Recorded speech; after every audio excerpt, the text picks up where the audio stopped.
Kot pravi ravnateljica grmske šole Sonja Simčič, vsako leto zberajo od 20 do 30 tisoč evrov iz naslova najemnin, ki jih namenijo za obnovo. Ko smo lani obnovili telovadnico, predlani smo obnovili sanitarije, tako da vsako leto tudi šola nekaj naredi. Moramo pa še streho, je tudi v načrtu, v planu občine, še streha na telovadnici je še azbestna stara in tudi to je treba še zamenjati. To je tudi še delo občine. To je predvideno v prihodnjem letu, dodaja, so pa že rešili najbolj perečo težavo.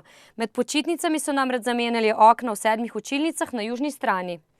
Druga polovica bo na vrsti med jesenskimi počitnicami, s tem, da bomo in smo tudi že dodali nekaj lastnih sredstev, ki jih imamo iz najemnin sami.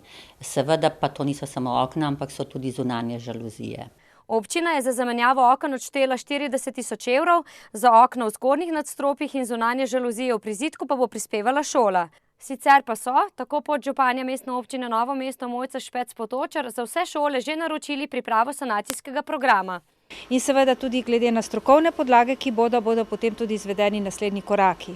In seveda tudi ustrezne preuredbe posameznih objektov, oziroma sedaj so okna, potem pa naprej v naslednjem programskem obdobju oziroma po zagotovitvi proračunskih sredstev v letu 2013. 660 učencev grmske šole tako po zimi ne bo zeblo, poleti pa jim ne bo prevroče. A kot dodaja Simčičeva, jih čaka še veliko dela. Na vrsto bo slej ko prej morala priti tudi avla šole.